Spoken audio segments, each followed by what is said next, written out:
Boa tarde, pessoal. Boa tarde você que acompanha o canal Luiz Guilherme Marciano, falando de lutas. Aqui quem fala é o grão-mestre Luiz Guilherme. E hoje nós estamos aqui na presença de uma personagem ilustre das artes marciais, um atleta de ponta, um atleta que participou, diria para vocês, que dos maiores eventos do mundo na parte da trocação, um guerreiro realmente dos ringues. Eu estou falando do Evangelista Cyborg, um atleta que fala por si só, né? Não precisamos fazer muita propaganda. Mestre Cyborg, como é que você está, meu querido? Como é que estão as coisas aí? Você está onde agora? Você está em Minas Gerais? Uma hora você está no Mato Grosso? Como é que está? Como é que você está, meu jovem? Boa tarde, mestre Luiz Guilherme. Boa tarde a todos os espectadores do canal Falando de Luta. Para mim é um prazer, é uma satisfação estar aqui nesse bate-papo com você. Atualmente, depois de rodar bastante, eu regressei para a cidade de Rondonópolis, que é a minha cidade natal, aonde eu já me encontro há aproximadamente 2 anos e meio, indo para 3 anos, estabelecido aqui. Perfeito. Eu te pergunto, porque uma hora você está nos Estados Unidos, uma hora você está no Mato Grosso, Curitiba. Você é uma pessoa que é bastante móvel, né? Eu acho que é importante você ir onde o conhecimento está. É E verdade. nesse período de que o atleta se propõe a ser um competidor, ele não pode ter nenhum tipo de apego É verdade, enquanto é ele verdade. está em busca de crescimento. Isso eu busquei fazer durante toda a minha carreira. Dificilmente eu estava estabelecido por longo tempo em uma só cidade, porque eu estava sempre buscando estar agregando mais valor Perfeito. para ter um melhor desempenho dentro dos rings. Cyborg, deixa eu te perguntar uma coisa. Eu que, na verdade, perguntar, não, que eu gostaria que você falasse, gostaria que nossos ouvintes, a nossa audiência, conhecesse um pouco do Cyborg lutador, do Cyborg agora mestre, do Cyborg promotor de eventos. Eu queria que você contasse um pouquinho da tua história, da tua trajetória, de onde você é, onde é que você começou, onde você chegou, e qual é a tua perspectiva para esse ano que se inicia. Então, passo a palavra para você, Cyborg. Eu sou oriundo da cidade de Rondonópolis, a minha família é daqui, então eu cresci aqui na cidade, no interior do Mato Grosso, com aproximadamente 200 mil pessoas, né? E foi uma infância bastante difícil, como a da maioria da garotada, sempre cheio de sonhos, sonhava em ser jogador, como todos. E quando eu ia jogar bola, eu não tinha muita técnica e colocava muita vontade e acabava machucando os moleques. Então eu acabava sempre ficando na reserva ou me colocavam para jogar quando estava sobrando, tava faltando alguém, ou então me colocava no gol. Mas eu sempre sonhava em um dia ser um jogador. Então eu deitava para dormir, eu fazia aquela visualização, aquela mentalização, me via fazendo gol de todos os tipos, tirando foto, dando autógrafo. Mas quando eu ia para a prática era tudo diferente, né? Mas esse espírito de sonhador sempre me acompanhou. E eu comecei a trabalhar como engraxate aqui na cidade de Rondonópolis, vender picolé, vender salgado, para poder estar auxiliando a minha família. E depois eu comecei a mexer com briga de galo, que era uma atividade bastante comum aqui nessa região. Então, dos 12 aos 16, aproximadamente, eu cuidei do galo de briga, preparava os galos para os torneios. E isso eu tenho certeza que trouxe muita contribuição na minha carreira quando eu decidi ser lutador. Porque o galo de briga, ele tem que ter foco e ele vai até o final. Ele não pede para sair. Então, eu já tinha na minha cabeça que se um dia eu fosse um lutador, você tinha que ser igual um galo de briga, você tinha que ir para dentro o tempo inteiro e nunca se entregar. E quando eu tinha 16 anos, com uns 13, 14 anos, eu fiz um pouquinho de capoeira, a molecada da vila, todo mundo estava fazendo, então meio que virou uma modinha. Eu comecei a fazer, fiz por pouco tempo, acabei não me interessando muito, porque eu achava que não tinha muito contato. E eu queria aprender a dar soco, porque eu gostava do boxe, porque eu achava na minha cabeça que o boxe não precisava de técnica, que era só dar soco. Aí eu comecei, eu gostava muito de ver os filmes do Rock Balboa, então aquilo, puta, mexia com a minha emoção. E com 16 anos eu entrei numa academia de kickboxing, já rolou uma afinidade logo de cara, que era mais ou menos o que eu estava buscando mesmo. E o meu professor foi o Etevaldo Santana. Depois, com a mudança dele para outra cidade, eu passei a treinar com outro professor, que inclusive era o professor do Etevaldo Santana, Paulo Gonçalves.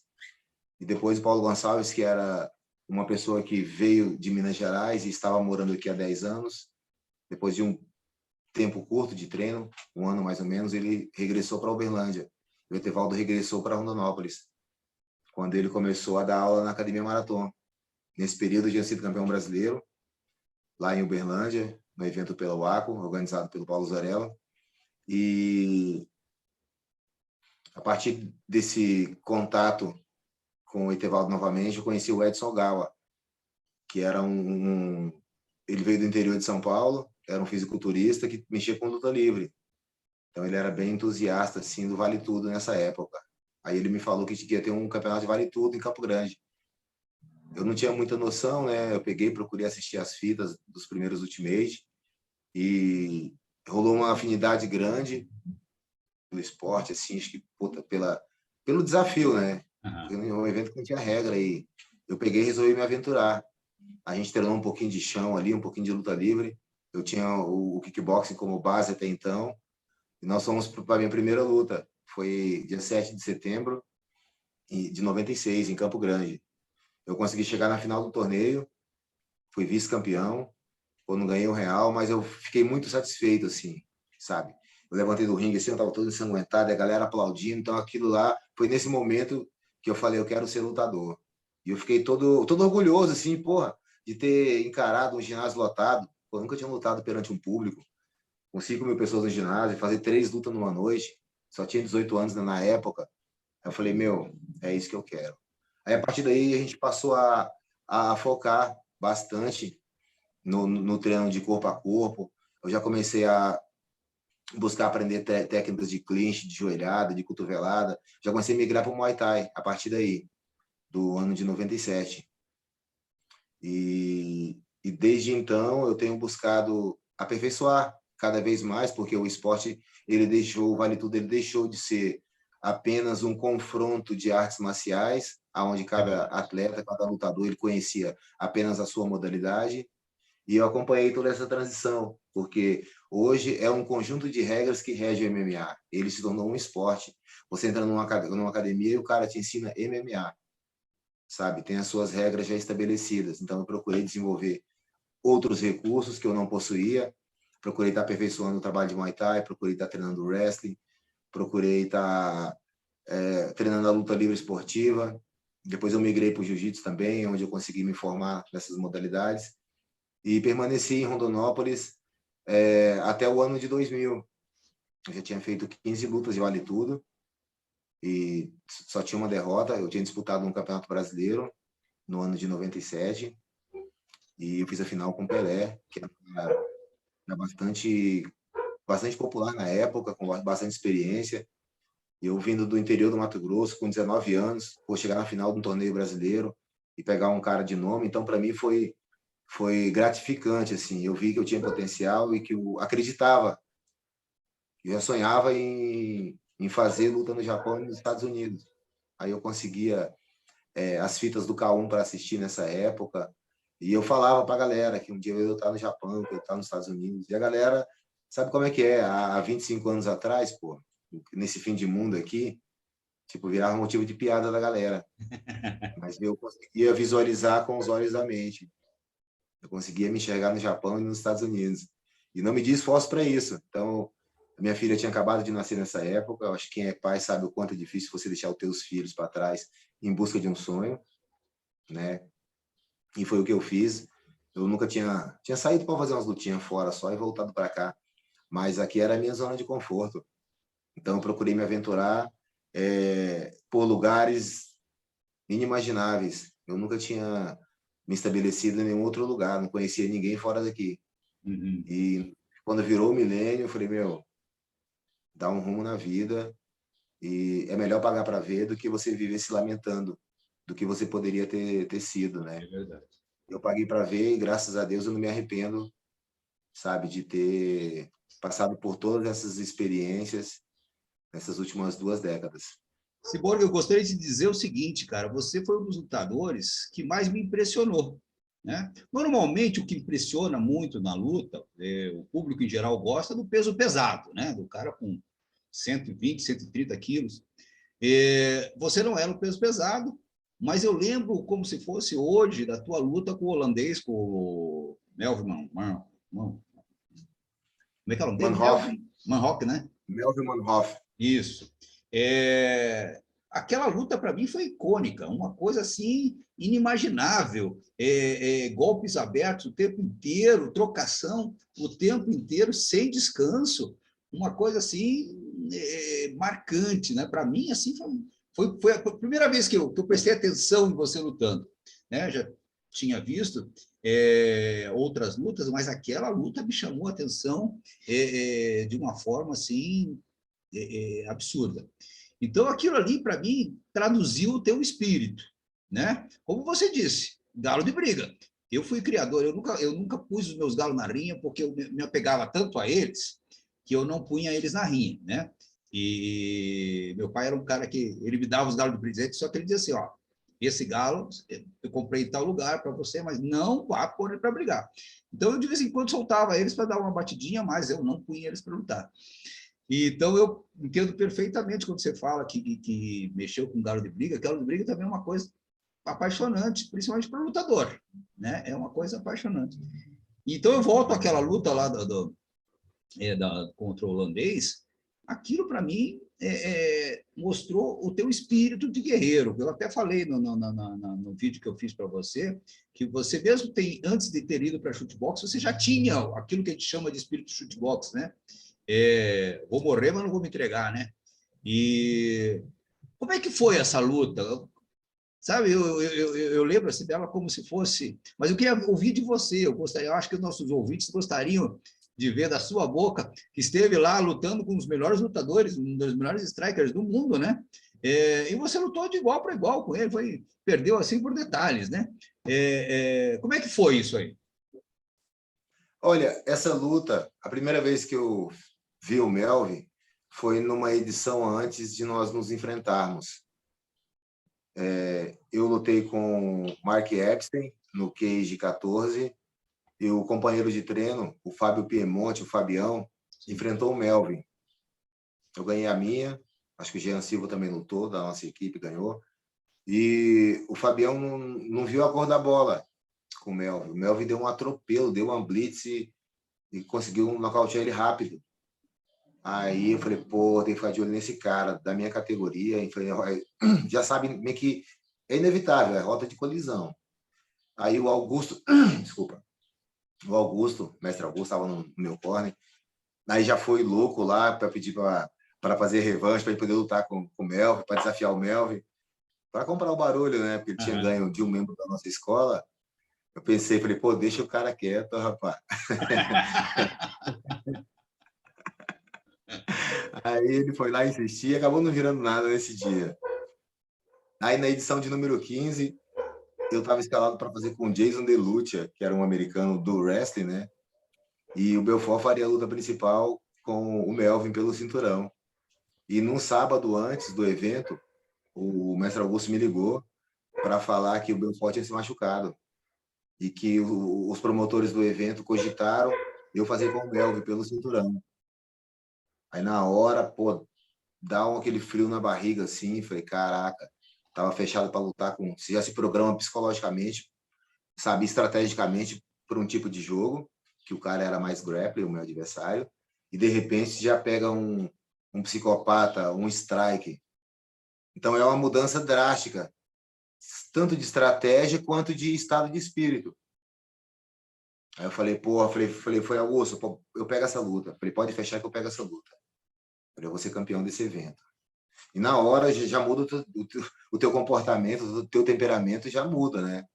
Aí já viajamos na segunda-feira e já chegamos pro evento, batemos peso na sexta-feira e fomos para a luta. Sabia que que não tinha outra estratégia para fazer com ele, porque é um cara difícil de ser derrubado. Eu consegui botar ele para baixo no final do primeiro round, encaixei uma chave de pé, acabou o round. E eu tentei outras vezes no segundo round, o cara defendeu, então eu falei, pô, então tem que sair na porrada. Fogo você combate com fogo.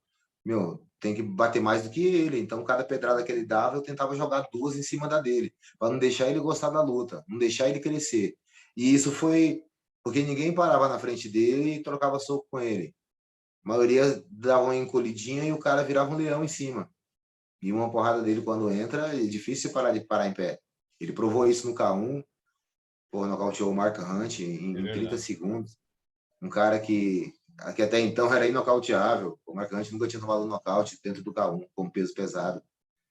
E a gente conseguiu ir lá e parar na frente dele e fazer uma guerra épica mesmo. E eu me sinto realizado por ter feito o meu melhor, por ter me esforçado, por ter ido até o limite. Eu acho que assim tem que ser. Acho que tem que encarar toda a luta, sabe, com a tua alma, com o teu coração, para depois você poder olhar com orgulho de ter feito o teu melhor, independente do resultado. Eu olho para trás com esses olhos de satisfação de ter feito o meu melhor, não só nessa luta, mas em todas as lutas que compôs a minha carreira ao longo de 20 anos. O que você falou casa muito com o que eu aprendi, que eu ouvi de um colega meu que treinava judô comigo, falecido já, e ele dizia, o leão, independente da presa, ataca sempre com a mesma força. Se ele vai pegar uma gazela, se vai ser um gnu, vai ser um búfalo, depende. Quando ele parte para o ataque, ele vai para definir. E isso traduz muito o que você falou. Aquela tua luta é uma coisa assim que eu olho para você, toda vez que eu te encontro, eu lembro da cena do Melvin. Então, sabe, eu acho aquilo ali fantástico. Para quem gosta de luta, para quem gosta de uma luta franca, não teve outra que, para mim, é uma referência. Mas eu queria também, mestre, e dizer que prazer, né? Eu estive presente na sua graduação de mestre. Eu estava lá em Curitiba quando você recebeu teu projeto preto e branco com reconhecimento de mestre na boxe, e foi um prazer para mim. Eu queria falar uma outra coisa que o nosso telespectador, a nossa audiência não sabe. Existe um outro ciborgue, né? Um ciborgue letrado, um ciborgue que gosta de filosofia, que gosta de estudar. Eu vejo sempre tuas postagens lá no grupo da CBM, sempre com uma mensagem uma mensagem positiva. Como é que é isso? Da onde vem esse seu gosto? Porque é interessante, né? O lutador acha seu tempo para se dedicar e se interiorizar, principalmente através do conhecimento, né? Olha, eu nunca fui muito bom na escola, sabe? Quando garoto, eu não gostava muito de ir para a escola. Mas eu sempre gostei muito do conhecimento. E eu gostava muito do rap. Eu achava muito verdadeiro tudo aquilo que os caras pregavam ali. Aí eu procurei a ler as revistas de rap, a revista Rap Brasil, na época, em 95, 96, prendeu bastante a minha atenção. Aí, uma vez eu fui lutar em Uberlândia, no Campeonato Brasileiro. E eu estava todo empolgado para poder ir. E nós fomos em 4 representantes do estado. Aí quando nós chegamos lá, quando eu cheguei lá, eu vi várias delegações de vários estados de ônibus, todo mundo uniformizado, os caras todo careca, tatuado. Nessa hora bateu um desespero, eu falei, meu, o que eu estou fazendo aqui? Eu falei, eu humildão aqui do interior, só nós 4 aqui, civil. Falei, aí já bateu aquele, sabe, a tua mente começa a te derrotar. Sei como é que é. Aí começou a me apavorar. Aí nós ficamos hospedados no quartel da Polícia Militar. Eu nem tinha dormido direito no dia que antecedeu a primeira rodada. Tão preocupado que eu estava. Aí quando o dia amanheceu, chegou um pessoal lá onde nós estávamos. Aí o cara falou, um psicólogo, falou, olha, continue deitado onde vocês estão. Colocou uma musiquinha bem suave e ia dando as dicas para a gente poder estar fazendo o trabalho de mentalização, de visualização. E tudo que ele falava eu absorvia assim como uma esponja, porque, porra, eu estava ali desesperado.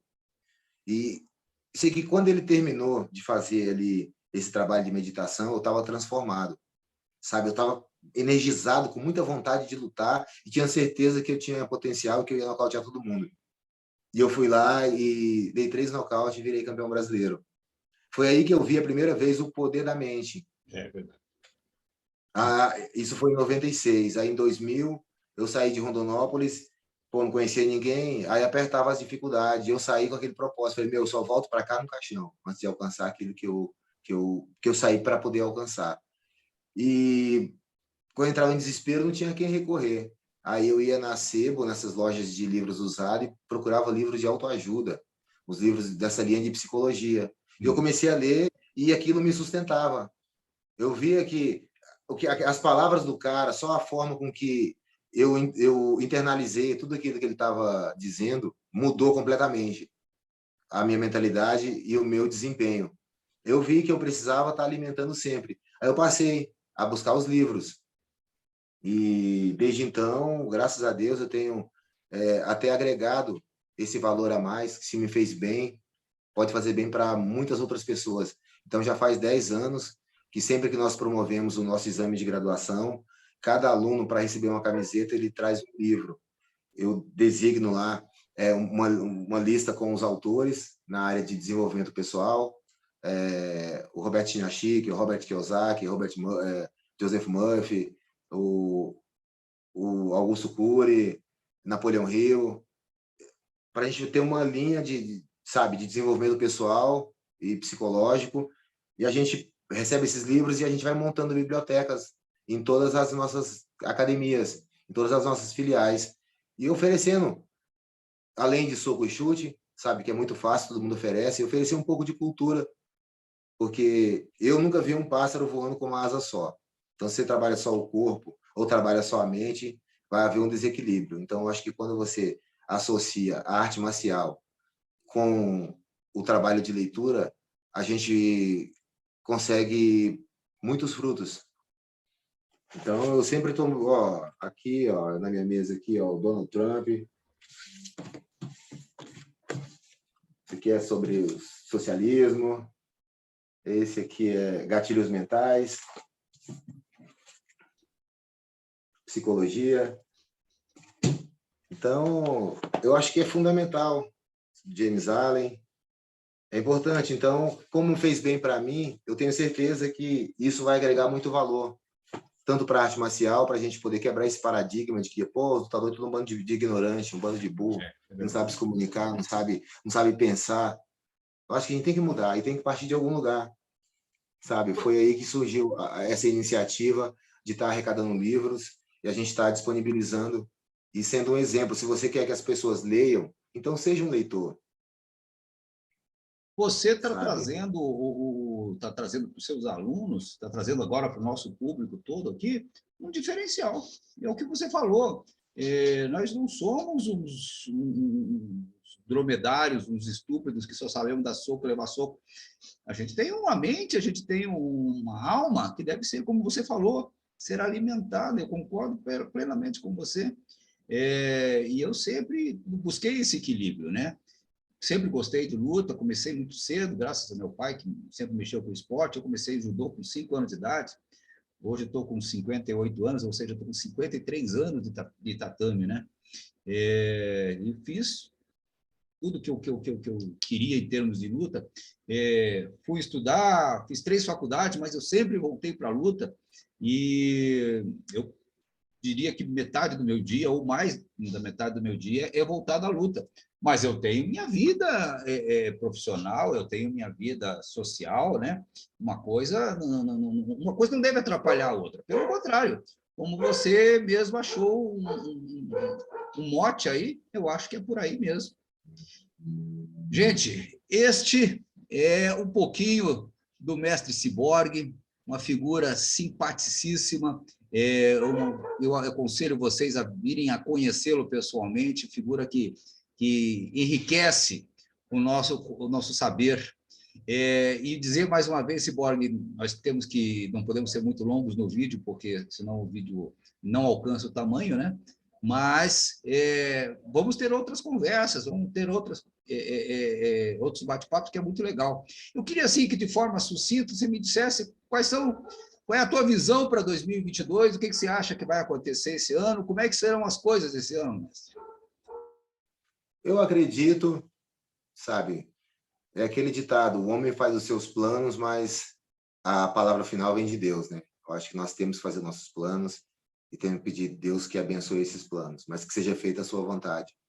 Eu acredito que o Brasil ele vai estar muito envolvido, que vai determinar o futuro da nação serão essas próximas eleições, essa próxima eleição.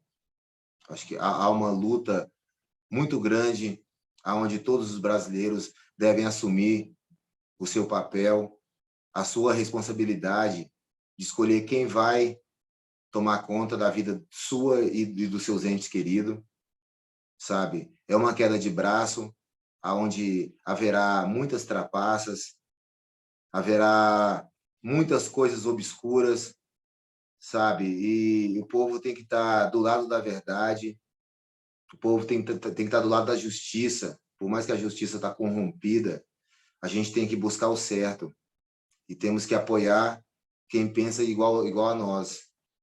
Eu acho que vai haver um controle da pandemia. Eu acho que nós vamos ter a liberdade para poder trabalhar com mais segurança, não só nós das artes marciais, mas acho que todo o povo brasileiro.